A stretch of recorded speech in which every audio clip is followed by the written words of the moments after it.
매주 수요일 여의도 한약방 코너입니다. 오늘도 여의도 정치의 맥을 짚고 침과 뜸을 놓아줄 정치명의 세 분을 모셨습니다. 먼저 서정욱 변호사님. 예, 안녕하세요. 네, 반갑습니다. 그리고 정호김 전 새누리당 의원님. 네, 안녕하십니까. 그리고 오늘 처음 오셨습니다. 최인호 전 더불어민주당 의원님 예, 오셨습니다. 안녕하세요. 부산의 최인호입니다. 네, 멀리서 오셨습니다. 네.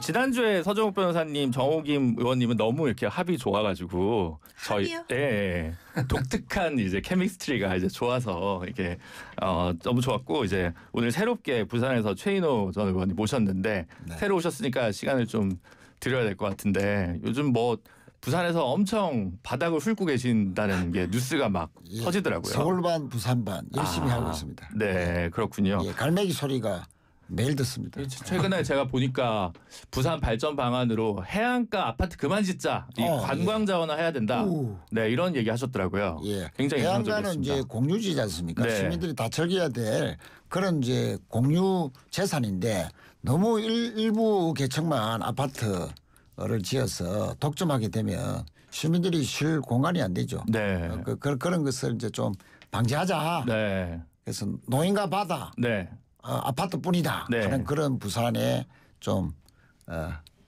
현실을 좀 극복해보자 이런 취지였습니다. 네. 서울도 한강에 뭐 한강 보이는 호텔이나 오피스가 잘 없어서 너무 아파트 일색이다 이러는데 이거 바꾸자 그러면 서울시장 되기 쉽지 않을 건데 최인호 의원이 굉장히 부산에서 용감한 주장이라고 저는 생각해서 이 부분 한번 네. 짚어보았습니다.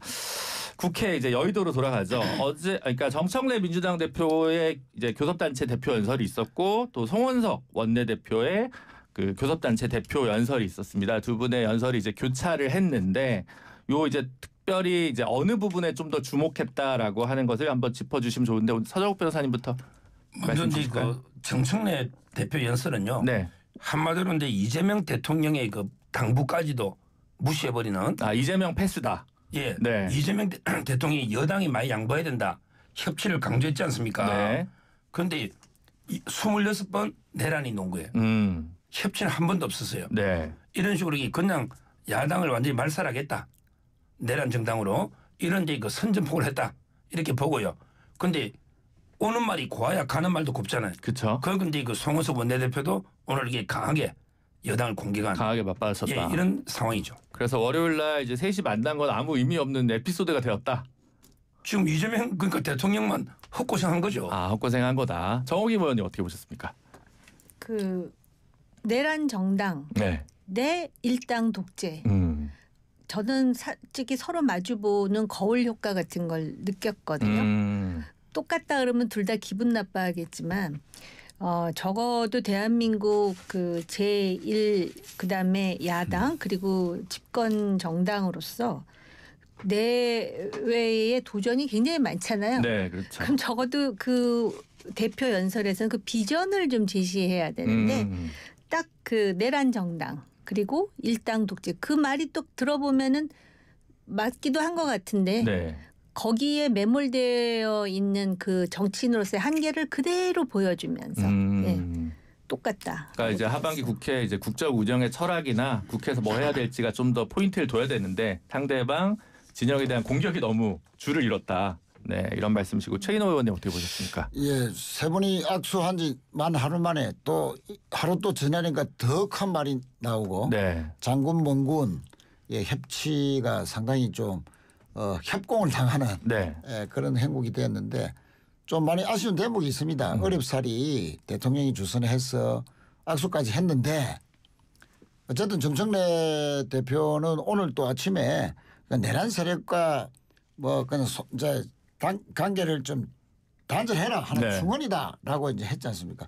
그 정도로 말씀을 하셨으면은 돌아오는 말이 그 정도는 아니었을 것 같은데 어쨌든 뭐 협치 모멘텀을 계속 이어가야 되는데 상당히 좀 얼씬스러운 분위기가 됐고 그런데 그 송원석 원내대표는 너무 심한 답변을 했지 않습니까? 방청석에서. 아, 네. 그건 이제 그리 됐으면 좋겠다는 말 이제 좀 네. 이따가 하겠지만 좀 이따 그거 다 따로 다루겠습니다. 너무 심하게 해가지고 뭐 장군 멍군이지만 멍군이 너무 커서 지금 그 어떻게 감당할지 모르겠네요. 근데 이제 뭐 이게 호사가적인 게 아니라 이제 검찰 개혁 부분도 그렇고 야당과의 관계 부분도 그렇고 대통령실은 조금 톤 다운하고 싶어 하는데 계속 피치를 올리는 건 정청래 대표 이 엇박자가 있는 것 같단 말이죠. 근데 그게 그냥 짜여진 각본에 의한 굿캅 배드캅이라고 보기에는 조금씩 이제 파열음이 나오고 뭐 우상호 수석도 뭐 화냈다는 보도도 나오고 이렇게 보는데 최인호 의원님께서 보시기에 지금 정청래 호 잘 가고 있는 것 같습니까? 아니면 이렇게는 조금 뭔가 조절이 필요하다고 보십니까? 글쎄요, 이제 대통령 입장에서 좀 아쉬운 면이 솔직히 있지 않겠나 네. 봐집니다. 특히 내일 이제 100일째 기자회견을 앞두고 있고 그러면 100일 앞둔 사흘 나흘 전에 세 분이서 손을 잡았는데 또 대통령이 주선하에서 잡았지 않습니까? 분위기도 좋았고 네.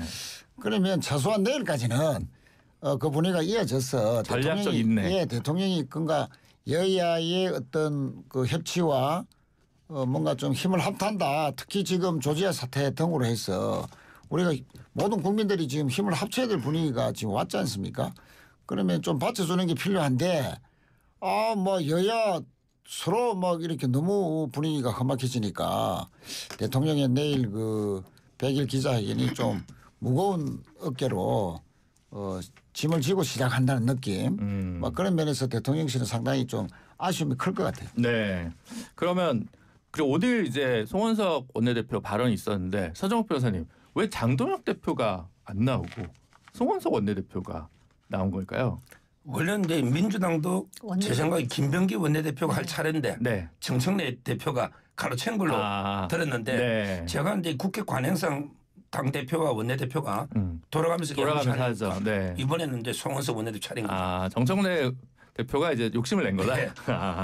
그래서 이게 뭔가 왜냐하면 이제 장동혁 대표가 월요일 날 이제 악수도 했으니까 바로 교섭단체 연설에서 뭐 이렇게 지르기는 좀 그러니 공격수를 송원석 의원한테 맡겼나 이런 생각이 좀 들어가지고 네 제가 궁금해서 질문 드려봤습니다. 네, 그 아까 이제 말씀하신 최인호 의원께서 말씀하신 게 그 정청래 대표가 교섭단체 이제 연설을 할 때 노상원 수첩 관련한 얘기를 이제 했었어요. 이제 뭐 수거 명단이라고 하는 것들 뭐 이제 이런 얘기를 했는데.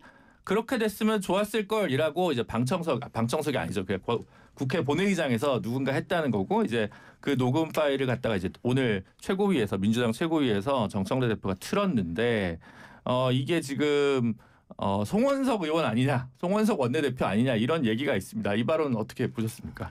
일단 이제 그거는 확인해봐야 되고 원래 수배령을 내렸잖아요. 네, 공개 수배령. 과연 이게 진짜 송원석 대표인지 한번 확인을 해봐야 된다. 네. 먼저 말씀드리고, 네.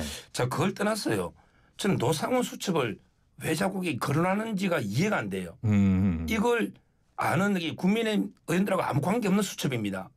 이분에게 민간인이에요. 네. 전 군인으로 퇴직하고 나서 수첩에 민간인이 뭐라고 적던 내용이 부적절한데 이거는 윤석열 대통령의 계엄하고도 관계없어요. 네. 윤 대통령은 불상사 없도록 부사관 위주로 비무장으로 200 몇십 명 갔잖아요. 네. 따라서는 계속 노상원 수첩은 윤 대통령 계엄이나 특히 국민의힘은 아무 관계 없는데 이걸 가지고 이게 마치 뭐 이재명 대통령부터 전부 뭐 꽃게밥이 되게 마치 이게 그 살인 이런 식으로 계속 공격을 하잖아요. 그러다 보니까 송원석 원내대표 했다면 했는지 모르겠지만 아마 이게 노상원 수첩을 자꾸 거론하니까 거기에 대한 아마 반발로 혼잣말로 했지 않을까 이래 봅니다. 그 지금 노상원이라는 사람이 구속되어 있고 특검 수사를 아직 받고 있는 상황이기 때문에 아까 모두에서 말씀드렸듯이 그래도 대표 연설이라면 조금 더 그 비전을 제시하는 그런 내용이 정말 아쉽다라는 생각을 하면서 사람은 잘 안 변한다라는 거. 그다음에 어떤 사람의 어떤 주장 속에는 그 사람이 살아온 어떤 그런 그 뭐라 그럴까 경험치가 다 들어가 있다라는 걸 이제 느꼈는데 여기서 그 아무튼 연설 내용이 그렇다 하더라도 누가 그랬던지 그랬으면 좋았을 거리라고 얘기했다는 거 아니에요. 네. 그러니까 아마 민주당에서는 안 했을 거라는 거 아닙니까? 국민의힘에 누군가가 했으리라는 건데 그건 적절한 발언은 아니죠. 예, 그건 적절한 발언 아니고 빨리 정리를 하는 게 맞아요. 네, 민주당에서는 이거 윤리위 제소하고 의원 제명해야 된다 이제 강경 모드로 나오고 있는 것 같은데요. 예, 송원석 대표가 지금까지 부인 안 하는 걸 보면 뭐 사실 가능성이 매우 높죠. 네. 그런데 저는 국회에서도 여러 가지 망언이나 막말 많이 들어봤지만 아니 그리 됐으면 좋겠다 하는 것은 그냥 그때 죽었으면 좋았겠다 이런 말이잖아요. 네. 아니 그 일개의 국회의원도 그렇게 하면 난리가 날 그런 발언인데 아니 이건 완전히 내란 동조 행위다. 속마음이 완전히 그대로 다 드러났다. 오늘 원내교섭단체 연설에서 야당 탄압 운운했는데 아니 그런 말 할 자격이 있습니까? 정말로 성공했으면 노상훈 수첩대로 성공했으면 바다에서 그 배 태우고 가다가 폭침해가지고 수장시키겠다는 그런 메모가 있지 않습니까? 그런데 우리 이서면 의사님은 아니 민간인은 왜 자꾸 그런 하는데 민간인이 어떻게 해서 햄버거 해동에서 현직 장군들을 불러가지고 계엄 논의를 할 수 있습니까? 그러니까 깊숙하게 여인형 등을 바로 지시를 했던 그 계엄의 가장 그 주요 임무 종사자가 아니고 거의 김용현급으로 계엄을 준비했던 노상훈이기 때문에 그래서 만약에 이렇게 성공을 했다면 이재명 대통령이나 정청래 대표 본인뿐만 아니고 한동훈 당시의 여당 대표조차도 죽을 수도 있으니 피해라는 전화를 받았다는 거 아닙니까? 정치인 체포 명단이 다 있는 거예요. 그래서 노상훈의 어쨌든 그 수첩은 정말 다시 한 번 더 환기시켜야 되는 것이 맞았고요. 그런데 거기에 대해서 그랬으면 좋았다. 이거는 송원석 원내대표가 아마 이거는 당장에 엄청난 아마 스스로의 조치를 또 취하고 국회에서도 이거는 그냥 넘어가서는 안 될 문제다. 그래 봅니다. 근데 이게 이제 윤리위 제소가 돼서 윤리위가 늘 솜방망이거나 제대로 개최가 안 되거나. 참 죄송합니다만 네. 이거는 윤리위가 뭐 솜방망이다. 네. 했다가 또 그냥 위하면 이런 차원이 아닙니다. 이거는 그러면 안 된다. 이거는 정면으로 뭡니까 사람 국회의원의 생명 대표 이거는 당연히 그랬다는 듯이 속마음이 드러났는데 이건 내란의 어떤 연장선상에서 봐야 되고요. 이거는 정말 심각한 말이죠.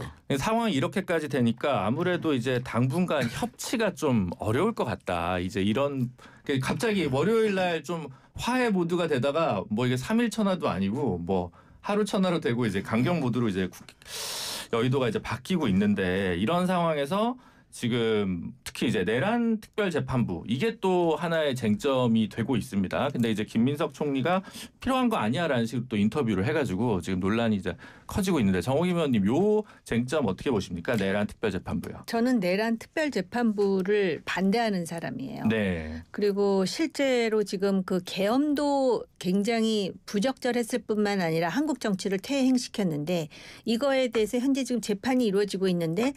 갑자기 그 뭐 한덕수 전 총리의 사례라든지 지금 현재 재판부의 그런 사례를 들으면서 내란 특별재판부를 만들겠다라는 발상에 대해서 기본적으로 이게 나중에 위헌 논란이 있을 수도 있고 그러다 보니까 지금 민주당도 부담스러우니까 이걸 또 내란 전담재판부로 바꾼다는 거 아니에요. 그래서 네. 과거의 사례를 드는데 중요한 거는 뭐냐면은 그러면은 다시 내란만 전담하는 재판부를 어떻게 구성하느냐 지금 그 얘기는 아직 안 하고 있잖아요. 법안에는 있습니다. 그러니까 네. 법안으로 만든다는 거잖아요. 근데 과거에 그 전두환, 노태우 이런 것에 대한 재판부는 재판부에서 만든 것으로 제가 기억하고 있습니다. 그것 자체가 기본적으로 다른 데다가 사실 이렇게 협치는 쉽지 않다 그랬는데 이 내란 특별재판부와 관련해 가지고 지금 이재명 대통령도 뭐 이거에 대해서 굉장히 긍정적인 생각을 하고 있다고 그래서 또 다른 논란의 소재가 될 것 같고요. 단 이제 그것과 관련해 가지고 지금 국민의힘하고 그다음에 민주당이 이런 것으로 이렇게 이제 그 갈등을 첨예화시키면서 어떤 면에서는 대통령이 더 도드라져 보이는 효과를 주고 있어요. 마치도 그 3자 대면에서 여당이 가진 게 더 많으니까 양보하라. 또 비행기 안에서 뭐 여당 대표는 악수도 안 한다지만 난 대통령으로서 야당 대표를 만나겠다 이런 발언을 하잖아요. 근데 가만히 보면은 이게 내용은 그러면 그렇다면 야당에 무엇을 양보하겠다, 무엇을 주겠다라는 내용은 없이 그렇게 하는 것으로서 자기 점수는 계속 쌓아가고 있고 이제 그 여당의 정청래 대표는 중도층으로부터 상당히 지금 이반되는 상황인데 여기서 이제 내란 특별재판부를 가지고 과연 지금 민주당하고 그다음에 이재명 정부가 어떤 식으로 이거를 푸시할지는 모르겠지만은 이거는 굉장히 후유증이 남을 수 있는 왜냐하면 극단적으로 보면은 계엄이 극우파들에 의해서 네.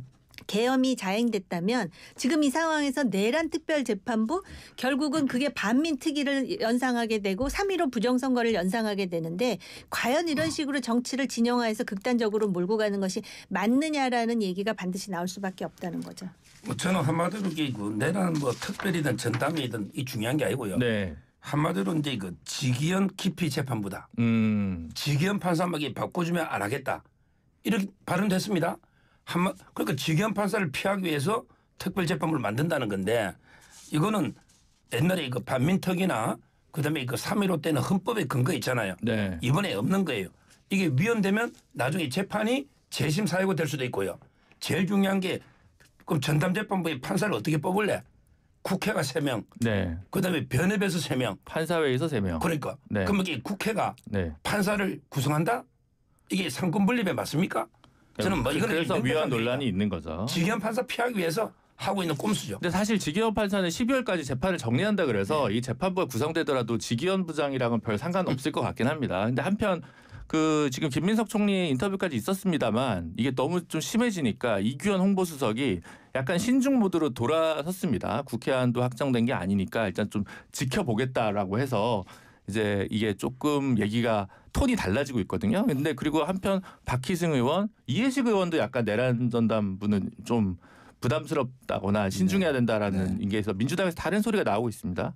우선 뭐 대통령께서 뭐 특별재판부를 긍정적으로 이야기했다. 그런 건 사실이 아니고요. 네. 이규현 그 홍보수석도 국회 논의 중인 사안에 대해서는 말씀 안 하신다라고 부정적으로 딱 잘라서 이야기를 했습니다. 네. 그래서 그런 논란은 없었으면 좋겠고요.